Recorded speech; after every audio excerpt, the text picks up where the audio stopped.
পরে ব্যাস ওই যা বলেছে আপনিও ঘুরে ফিরে সেই কথাগুলোই বলেছেন।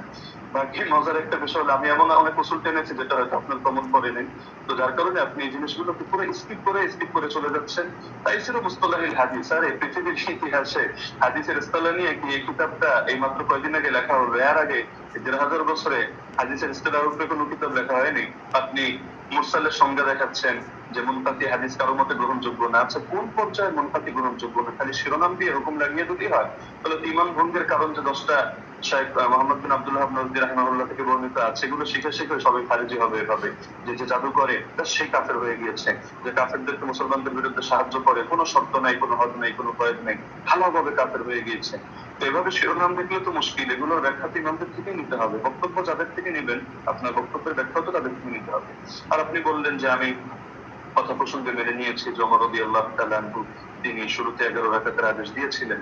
এটাও তো আমি আমার বাক্যগুলো কি খেয়াল করেন না? আমি কি বোঝেন না? আমি ধরতে পারি না? নাকি আপনি পয়েন্ট গুলো নোট মানে লিখে না রাখার কারণে এমন ঝামেলা হচ্ছে সেটাও বুঝতে পারি না।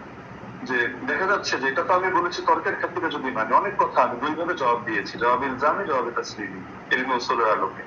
তো দুই ভাবে জবাব দেওয়ার কারণে আপনি আগের পরের কথা বাদ দিয়ে মাঝখান থেকে একটা অংশ টান দিলে তো হবে।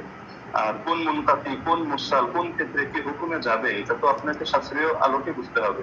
আপনি যে কোনো জিনিস শুধু একটা ব্যাস গোল্ডেন চেইন, মাদানী রাউই অথবা বুখারী মুসলিমের শর্ত উন্নীত ইত্যাদি ইত্যাদি একটা বলে দিলেন ব্যাস হয়ে গেল। বিষয়টা এমন না। যেহেতু আলোচনা আমাদের শাস্ত্রীয় বিষয়, এটা কোনো মাযহাবী তাকলিদি বিষয় না যে মুখোমুখি রেফারেন্সে আমাদের কথা বলতে হবে। ইবনে উসাইমিনের হাওয়ালায় আপনি বললেন যে আমি কয়েকটা কথা টেনেছি।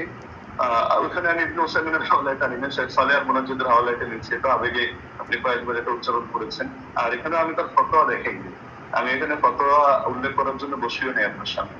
এখানে আমি দেখিয়েছি যে তারা সকলে বিআমরিহি, অর্থাৎ এটা যে ওমরের আদেশে হয়েছে বিষয়টা তারা অস্বীকার করে নিয়েছেন। তো সুতরাং মানে যে জিনিসগুলো আপনার স্পষ্ট, তো সেই জিনিসগুলোকে গায়ের জোরে তো আপনি প্রমাণ করে নিতে পারবেন না যে না এই জিনিসটা এই প্রশ্ন আমি আপনাকে ছড়ে দিলাম, এটার জবাব দেন, ওটার জবাব দেন, ওটার জবাব দেন, না দিলে বেশ তাহলে সাব্যস্ত হলো আমার প্রতি ছবি। বিষয়টা তেমন না, শাস্ত্রীয় মূলনীতি।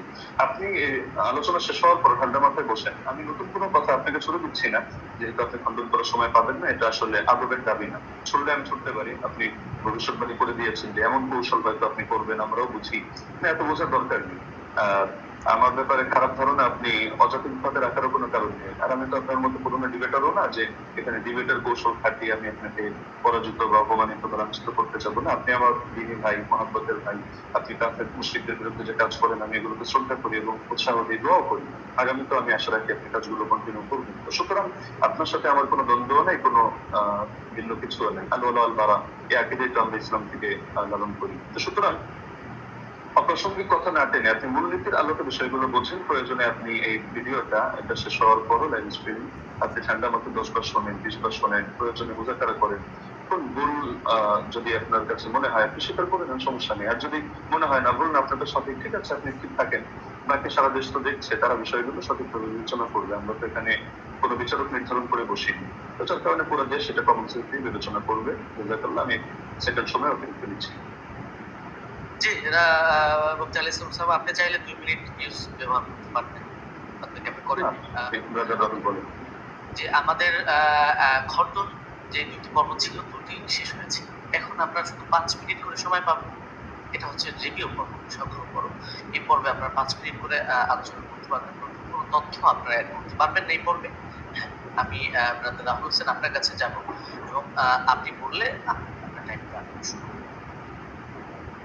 জি, শুরু করুন। জি, বিসমিল্লাহ। তো শেষ থেকে শুরু করি।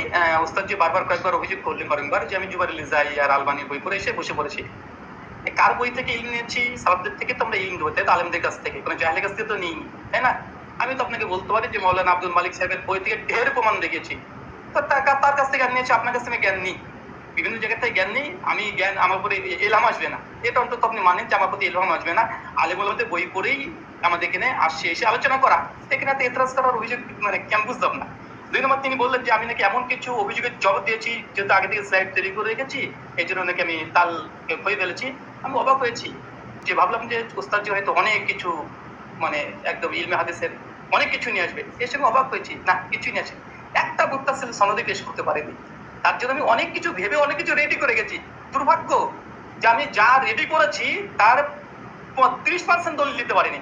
আমি একদম নিশ্চিত আমি যদি আজকে ওসামা যে ওস্তাদজির মানে ওসামার জায়গাতে থাকতাম, ওস্তাদজির পক্ষে থাকতাম, তাহলে আমি এর চেয়ে ঢের দলিল দেখাতে পারতাম।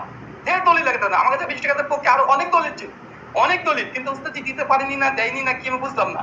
তো যাই হোক, সেটা একটা আলাদা বিষয়। এখানে লাস্টে তিনি ঘুরে দিলেন যে এটা ইনকেতা কেমন ইনকেতা। জি, আপনার চেয়ে অনেক বড় বড় উস্তাদজিরাই তো আমাকে শিখে দিয়েছে এটা ইনকেতা। যে দলিল নামাজে মাসাল বইতে দেখালাম, তিনি ইনকেতা স্বীকার করে নিয়েছেন, মুরসাল স্বীকার করে নিয়েছেন। জাফর আহমদ ওসমানী বলতে মুরসাল ইনকেতা আছে, বিচ্ছিন্নতা আছে। আমি আপনার পরিষ্কার চ্যালেঞ্জ করেছি, জবাব আপনি এখন পর্যন্ত দিচ্ছেন না। যে হাদিস সহিহ হওয়ার জন্য 5টা শর্ত। প্রথম শর্ত, হাদিস মুত্তাসিল হতে হবে। হাদিস মুত্তাসিল না, বিচ্ছিন্ন ঘটেছে, ওলামারা স্বীকার করে নিয়েছে। আর যদি আপনি অস্বীকার করতে চান, জনসাধারণ দেখছে এমন খেয়ানতন তত করাটা উচিত নয়। যেখানে আমাদের মৌলানা আব্দুল মালিক আব্দুল মতিন সাহেব স্বীকার করে নিয়েছে ইনকেতা ঘটেছে, আর আপনি এসে বলছেন যে ইনকেতা ঘটেনি, ইনকেতা ঘটেছে তারা মূর্খ। এখন মৌলানা আব্দুল মালিক মতিনকে যদি মূর্খ বলতে চাই, বলতে পারবে, তবে আমি বলতে চাই না।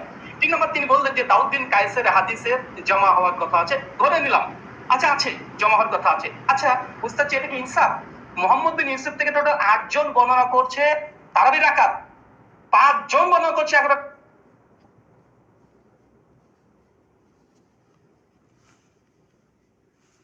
পক্ষে, 6 জন, আর মাত্র দাউদ বিন কায়েস বলছে 11 রাকাত। তাহলে 7 যদি হয় বলতে হবে দাউদ বিন কায়েসের বিরুদ্ধে মোহাম্মদ বিন ইউসুফের 5 জন সাক্ষীদার আছে। এই 5 জনকে উড়িয়ে দিয়ে দাউদ বিন কায়েসের হাদিসটা আপনি গ্রহণ করতে চাচ্ছেন? এটা কোথাকার রাসূল, একটু আমাকে জানিয়ে দিবেন। আর 2, দাউদ বিন কায়েসের আমি আরেকটা অংশ বলেছি, ওটা আপনি হয়তো হজম করতে পারেননি, কারণ এই দলিলটা নতুন আপনার কাছে, বুঝতে পারেননি। আমি বলেছিলাম যে দাউদ বিন কায়েস তিনি আরেকজন তার ছাত্রের কাছে ইমাম ফারাবির কিতাবুস সিয়াম থেকে দলিল দিয়েছি, যে তিনি বলেছেন উমর রমাদান মাসে তারাবির জামাত শুরু করেছে, কত রাকাত উল্লেখ নেই। এবং মুসান্নাফ আব্দুর রাজ্জাক ওই সনদে ওখানে আছে দাউদ বিন কায়েস ওয়া গায়রহু, এবং আরেকজন বর্ণনা করছে, কে বর্ণনা করছে উল্লেখ নেই। এখানে দাউদ বিন কায়েস রাহিমাহুল্লাহ তিনি অন্য ছাত্রকে বলছে কোন রাকাতের কথা উল্লেখ করেনি। তাই যদি সাজ হতে হয় 21 টাকাতে বর্ণনা সাজ, কেন দাউদ বিন কায়েসের বিরুদ্ধে 5 জন 1 রাকাত বর্ণনা করেছে। ইয়াহিয়া সাইদ আল কাত্তানের মতো রাবি আছে, কাকে চাই আর, কে দরকার আর? ইয়াহিয়া সাইদ কাত্তান এর মতন ব্যক্তি আছে, তারপর অন্য কাউকে দরকার? 5 জন। তাই দাউদ বিন কায়েসের হাদিসই যঈফ হবে, সাজ হবে মোহাম্মদ বিন ইউসুফ থেকে, বাকি 5 জনের হাদিস কোনোভাবেই না দাউদ বিন কায়েসের হাদিস। অতএব মানে এই হাদিসে এসে সাজ হওয়ার কারণে জয়ী। প্রথম কথা, এখানে বলছেন যে ইমাম মালিক থেকে নাকি আমি প্রমাণ পেশ করতে পারবো না, যে ইমাম মালিকের ছাত্ররা, কারণ যে মাযহাবের আমি মত বর্ণনা করবো সেই মাযহাবের ইমাম থেকে দেখাতে হবে। আমি মনে ভুলে গেছেন, আপনি যে কাসেম থেকে বর্ণনা পেশ করেছেন, ওই কাসেম থেকে দেখে গেছি ইবনুল কাসিম ইমাম মালিকের ছাত্র সাং বলছে যে ইমাম মালিকের যুগে 36 রাকাত হতো, কিন্তু ইমাম ইবনে কাসিম নিজে বলছে যে আমি, ইমাম মালিক বলেছেন যে ফি নাফসি, আমার জন্য 11 আমি 1 রাকাতকে গ্রহণ করেছি। মানুষ কি করছে উমরের ইমাম মালিকের জামানায় ইমাম মালিক কত গ্রহণ করেছে, কত? তিনি 1 রাকাত। আমি আপনাকে 2-3টে প্রমাণ দেখেছি। বদউদ্দিন আইনের কথা বলেছেন, বলছে সনদবিহীনের কথা যদি আসে গোটা ফিকে হানাফিকে ডিস্ট্রাক্ট করে দেওয়া যায়, অন্তত এরকম এসে বেইনসাফি করবেন না। আর এখানে আরেকটা বিষয়, যে উনি বললেন যে আমি আবু জাফর রাজিকে নিয়ে কিছু কথা বলেছি, উনি নাকি দলিল পেশি করেনি।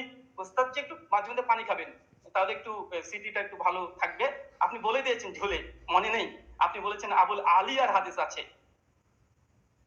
আবুল আলিয়ার হাদিসের রাবি কে? আবুল আলিয়ার হাদিস মুক্তারা আল হাদিস মুক্তারার মধ্যে আবু জাফর রাজি আছে। তাই বলছি মাঝে মধ্যে একটু পানি খাবেন। আপনারা হয়তো অনেক পড়াশোনা করেন, মাঝে মধ্যে অনেক কিছু আছে দিয়ে মানে কি বলছি কি হচ্ছে হয়তো এগুলো শুনতে পাচ্ছেন না। তো সর্বোপরি কথা হচ্ছে এটা, মুয়াত্তা মালিকের যে হাদিস আলহামদুলিল্লাহ গোল্ডেন চেন, এবং মুয়াত্তার উপরে যে অভিযোগ করেছিলেন যে দাউদ বিন কায়েস এখানে যঈফ, দাউদ বিন কায়েসের হাদিসে সাজ, ইমাম মালিক মুয়াত্তা মালিকের হাদিসের পক্ষে 7 জন আর হাদিস বর্ণনা করছে আলহামদুলিল্লাহ। আর 2 নম্বর, ওস্তাদজি যতগুলো দলিল দিয়েছে সব সনদে ইনকেতা আছে। উনি এটাকে যতই জোর করে প্রমাণ করার চেষ্টা করুক যেটা ইনকেতা সনদ গ্রহণযোগ্য, আমিও প্রমাণ করে 4 জন মুফাসসির কথা নকল করেছি। ইনকেতা মুরসাল হাদিস যঈফ হয়, 200 নামাজের মাসালাও আছে, সে মুসলিমও আছে আলহামদুলিল্লাহ। 5 মিনিট আমি আলী হাসান শামা আপনার কাছে যাব, আপনি 5 মিনিট শুরু হবে, এখানে পুরো তথ্য আছে। জি, শুনতে পাচ্ছেন? আপনি বললে আপনি শুরু করুন। জি, শুরু করুন। হামিদান ওয়া মুসাল্লিয়ান ওয়া মুসাল্লিমা ওয়া বা'দ। ব্রাদার রাহুল কিছু কথা বললেন যেটা আপনাদের মূলনীতির বাইরে ছিল। এটা তিনি বহুতবারই দিয়েছেন, আমি এটা ভুলে এড়িয়ে গিয়েছি। লাস্টের পর্যায়ে আমি বলি তিনি বললেন যে আমার জায়গায় থাকলে আরো দলিলের ভান্ডার খুলে দিতেন। দলিলের ভান্ডার খোলার প্রয়োজন নেই তো, আমার সামনে যে নোট আছে আমি তো ঘোষণা দিয়েছি, দেখেছেন যে আমি বিষয়ে কিতাব রচনা করছি, শীঘ্রই বের হবে। তো সুতরাং দলিলের ভান্ডার না নিয়ে বসলে তো আর কিতাবের ঘোষণা অগ্রিম দেওয়ার কথা না। কিন্তু সবগুলো দেওয়ার কোনো প্রয়োজনই মনে হয়নি, কিছু জিনিসের রুচি হয়নি। আপনি যেমন একটাকে টেনে আরেকটার সাথে নিয়ে দাঁড় করিয়ে দিচ্ছেন। আপনি বলছেন যে 8 জন বর্ণনা করেছে, আমি কেন শুধু দাউদ বিন কায়েস আর মোহাম্মদ বিন ইউসুফের কথা আমি কেন টানছি বারবার, যেটা সাগরিকের মধ্যে টেনেছি। এই কারণে আমি বলেছি বাকি কোনোটার মধ্যে আপনি 8 জন না আপনি 100 জন দেখেন, কোনোটার মধ্যে আদেশের কথাই নেই। আপনি তো মূল পয়েন্টে টেনেছেন এটা, বা আমাদের অঞ্চ শিরোনামই এটা, যে ওমর রাদিয়াল্লাহু আনহু কত রাকাত তারাবির আদেশ করেছেন। আপনি পানি তো অনেকবার খেয়েছেন, আরো খাবেন সামনেও। পানি খাওয়া খাওয়া শেষ করে আপনি মজলিস শেষ করে আপনি প্রয়োজনে দেখেন যে ইয়াহিয়া বিন সাঈদ কাত্তানের মতো ব্যক্তি বারবার যে বলছেন, বা আব্দুল আজিজ বিন মোহাম্মদ দারাওয়ার্দীর কথা বলবেন, যাদের কথা আপনি বলেন তাদের রিওয়ায়াতগুলোর মধ্যে আদেশ করেছেন এই শব্দটা আছে কিনা। আচ্ছা, দাউদ বিন কায়েসকে আমি এজন্য দাঁড় করিয়েছি যে এখানের কথার অর্থ আর আপনি যেই সনদটা টেনেছেন ইমাম মালিকের, সেই কথার অর্থ হলো সেম। আর এই যে সনদটা ইমাম মালিকের সনদে যে কথাটা আপনি টেনেছেন, এটা বিভিন্ন কিতাবে আসলো, কিন্তু কারোর সাথে কারো তো মিল নেই। মূল কথা তো এটাই রেওয়ায়েতের। যদি অনেকজন রেওয়ায়েত করেছেন, কিন্তু শুধু এই আদেশ আর নিষেধ অথবা রাকাতের বিষয়টা নিয়ে সমস্যা এমন তো না, প্রচুর ভিন্নতা। এক জায়গায় দেখা যায় হুবাই বিন কাব তামিমদারির নাম আছে, আরেক জায়গায় নাই। আরেক জায়গায় হলো শুধু আদেশ করেছেন এই কথাটা আছে, কিন্তু আমল কি ছিল তাদের, আদৌ কি তারা এটা আমল করেছেন না সিদ্ধান্ত চেঞ্জ করেছেন সেটার কথা নাই। আরেক জায়গায় দেখে যে শুধু আমলের কথা আছে, আদেশ আদৌ করেছেন কিনা এটার কথাই নেই। তার মধ্যে আপনি বললেন যে আবুল আলিয়া এটা কোন সনদের মধ্যে আছে, যে আমি হুবাই বিন কাব প্রসঙ্গে যে কথাটা টানলাম ওটার মধ্যে আছে। এটা তো আমরা তারাবির বিশ্বাগের আলোচনার মধ্যে এই কথাটা আনিনি। এটা তো আমরা দেখিয়েছি যে আপনার ওই মূলনীতি বোঝানোর জন্য, যে আমল যদি খেলাফ হয় তার বর্ণনা, তাহলে সেই ক্ষেত্রে হাদিসের দুর্বলতা সাব্যস্ত হয়। ওইটা বোঝাতে গিয়ে যে সাইদ বিন ইয়াজিদের আমলও খেলাফ, ইমাম মালিকের আমলও খেলাফ, একইভাবে আপনার উবাই বিন কাদের আমলও খেলাফ। উবাই বিন কাদের আমল কিভাবে খেলাফ এটা বোঝাতে গিয়ে 3টা দলিল দিয়েছি, এর মধ্যে আপনার এই পয়েন্টটা আছে। আর আপনি বারবার শুধু টানছেন যে মুনকাতি মুনকাতি মুনকাতি। আপনি শুধু একটা শব্দ শিখলেই তো কাজটা শেষ না, হুকুমটা তো আপনার ইমামদের থেকে নিতে হবে, শাস্ত্রের আলোকে নিতে হবে। তো আপনি শাস্ত্রের আলোকে না নিয়ে আপনি নিজের গায়ের জোরে কথা একটা বললে তো হবে না। আপনি আব্দুল সাহেবের থেকে এলেম নেবেন নেন, আব্দুল মতিন সাহেবের থেকে এলেম নেবেন নেন। আপনি বলছেন যে ওনারাও মেনে নিয়েছেন মুনকাতি। আমি তো বললাম যে যেই নিমাউই রাসারুস সুনানের হাওয়ালা দিলেন, যে স্ক্রিনশট দিলেন, এখানেই দেখা যাচ্ছে ইমাম নিমাউই 2টা কথা বলেছেন। তা আপনি কি বলবেন যে নিমাউই এক পাগল, আগের লাইনে বলে এক কথা পরের লাইনে বলে আরেক কথা? আগের লাইনে বলে আসছে মুরসাল, পরের লাইনে বললো যে না এগুলোকে মুরসাল ধরা হয় না, মুত্তাসিল ধরা হয়। তো বলেন ইমাম নিমাউই একটা পাগল যে তিনি আসারুস সুনান এই কিতাবের মধ্যে মধ্যতার পরিচয় দিয়েছেন? না, এখানে আপনাকে বুঝতে হবে যে আমি এই শব্দ বলেছি, একটা জাহেরি বিবেচনা, একটা হলো হাকিকি বিবেচনা। এই পার্থক্যগুলো না বুঝে আপনি আলোচনার মধ্যে তো এভাবে বসলে তো মুশকিল। এজন্যই অনেকে নিষেধ করেছে যে আসলে শাস্ত্রের আলোচনা যেহেতু, শাস্ত্রজ্ঞ ব্যক্তি ছাড়া এটা বলাও মুশকিল, বোঝানো মুশকিল। আমি আলোচনাটা আসলে শুধু ব্যক্তি আপনার জন্য করেছি এমন না, বরঞ্চ এটা সারা দেশের জন্য আলোচনা করা। যদি আমরা জানি যারা দলান্ধ, উভয় পক্ষে আমি আপনাকে ইন্ডিকেট করে কোনো খারাপ কিছু আমি বলছি না, দলান্ধরা কখনো তাদের মাসলা পরিবর্তন করে না। এটা যদি আমিন যদি নাজিল হয়ে বলে তাও করবে না, এটাই দুনিয়ার আমাদের স্বাভাবিক অভিজ্ঞতা। তবে শাস্ত্র বোঝার মতো যোগ্যতা যদি কারো থাকে, তাহলে আপনার আলোচনা আমার আলোচনা সবগুলো নিরপেক্ষ ভাবে বসে কেউ যদি বিবেচনা করে সেই ক্ষেত্রে সিদ্ধান্ত নিতে পারবে, কোনো সমস্যার কিছু নেই। এটা নিয়ে আলাদা করে আমারও মন্তব্য করার কিছু নেই, আপনারও মন্তব্য করার কিছু নেই। মন্তব্য এটা জাতি করবে। এখন আমি যদি গায়ের জোরে একটা মন্তব্য করি, আপনি যদি গায়ের জোরে একটা মন্তব্য করেন, এটা ঘুরে ফিরে সে চর্বিত চর্বণ কথাই হবে। এটা জাতি তার রিভিউ দিতে পারবে, তার আলোচনা করতে পারবে। আর আপনি ইমাম মালিক রাহিমাহুল্লাহ সূত্রে ইবনুল কাসেমের থেকে যে বর্ণনাটা আনলেন, আমি তো এটা বলেছি যে তুমি যদি একটা আলোচনায় বসতে চান তাহলে স্বাগতম আপনাকে। আমরা কত শত আপনার রেফারেন্স দরকার আমরা দেখিয়ে দিব যে ইমাম মালিক রাহমাতুল্লাহ আলাইহির 2টা মত আছে।